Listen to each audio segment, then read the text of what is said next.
আসসালামু আলাইকুম রহমতুল্লাহ বরকাতু। প্রিয় প্রবাসী ভাইদেরকে জানাই আন্তরিক শুভেচ্ছা ও অভিনন্দন। তো ভাই আমি আবসারে লগইন করতে গিয়ে আমার সামনে এমন একটি সমস্যা আসলো।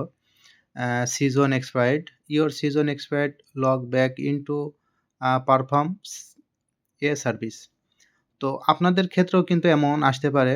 অনেকে দুশ্চিন্তা করেন যে কি হলো, কি সমস্যা হইলো, আমার আবসার লগইন হচ্ছে না। তো যাদের এই সমস্যাগুলো আসবে আপনাদের কোনো টেনশন নেই। আপনারা ছোট্ট একটি কাজ করলেই কিন্তু আপনাদের এই সমস্যা সমাধান হয়ে যাবে।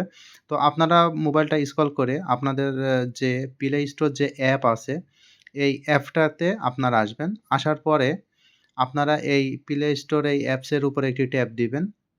দেওয়ার পরে আপনাদের নিচে দেখতে পাচ্ছেন সার্চ অপশনে, এই সার্চ অপশনে ট্যাপ দিবেন। দেওয়ার পরে এই সার্চে আপনারা লিখবেন আবসার। এই আবসার লেখার পরে আপনার আবসারের উপরে ট্যাপ দিবেন। দেখুন এখানে কিন্তু আপনার আবসার কিন্তু আপডেট নেই। যে অ্যাপসটি আপনার আছে এটি আপডেট নেই। তো এটাকে আপনার আপডেট করতে হবে। তো আপডেট করার জন্যই কিন্তু আপনার যে ডান সাইডে যে সবুজ চিহ্ন ওখানে আপনি এটা ট্যাপ দিবেন। দেওয়ার পরে যখন এখানে অ্যাপসটা কিন্তু আপনার পেন্ডিংয়ে আছে। তো দেখুন আস্তে, আস্তে কিন্তু আপনার অ্যাপসটা ডাউনলোড হচ্ছে। এটাও কিছু সময় নেবেন ডাউনলোড হওয়া অবধি। তবে আমার ভিডিওটি দেখে যদি আপনার ভালো লাগে এবং উপকারে আসে তাহলে আমার চ্যানেলটিকে সাবস্ক্রাইব করে দিবেন এবং পাশে থাকা বেল আইকনটি একটা টিক দিয়ে দিবেন এবং আপনার বন্ধুদের মাঝে অবশ্যই আমার ভিডিওটি শেয়ার করবেন যাতে আপনার মতো সবাই উপকৃত হয়। তো দেখুন ডাউনলোড হওয়ার পরে দেখুন ইনস্টলিং হচ্ছে। ইনস্টল হওয়ার পরে কিন্তু এখানে সবুজ ওপেন চিহ্ন আছে, ওখানে একটা ট্যাপ দিয়ে দিবেন। দেওয়ার পরে এখন কিন্তু আপনি লগইনে ট্যাপ দিবেন। লগইনে ট্যাপ দেওয়ার পরে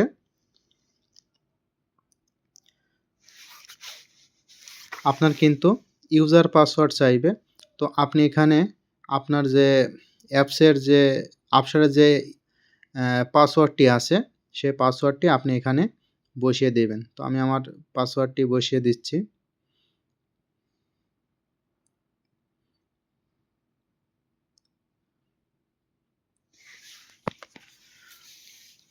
পাসওয়ার্ডটি বসিয়ে দেওয়ার পরে স্টে লগড ইন এখানে একটি ট্যাপ দিয়ে দিবেন। দেওয়ার পরে আপনাদের যে সিম আছে সেই সিমে কিন্তু রিসিভ কোড ভায়া এসএমএস নিচে যে সবুজ চিহ্ন আছে এখানে একটি ট্যাপ দিয়ে দেবেন। তার মানে আপনাকে এসএমএস এর মাধ্যমে ৪ সংখ্যার একটি কোড দেবে, সেই কোডটি আপনি এখানে বসিয়ে দিবেন। তো আমি আসার পরে আমি অ্যালাউ ট্যাপ দিয়ে দিলাম। ট্যাপ দেওয়ার পরে কিন্তু দেখেন আমার এখানে কিন্তু আমার যে আবসার অ্যাকাউন্টটি সেটি কিন্তু এখানে সম্পূর্ণভাবে লগইন হয়ে গিয়েছে। তো আপনাদের যাদের এই সমস্যা হবে আপনারা টেনশন করবেন না। আপনারা এই আপনাদের অ্যাপসটিকে আপডেট করে নিবেন। আবার আপনাদের আবসার পুনরায় চালু হয়ে যাবে। তো এই ছিল আজকের ভিডিও। আমার চ্যানেলটিকে সাবস্ক্রাইব করে রাখবেন অবশ্যই। এরকম নিত্য নতুন আপনাদের গুরুত্বপূর্ণ ভিডিও নিয়ে আমি আবার আপনাদের মাঝে হাজির হব। আসসালামু আলাইকুম।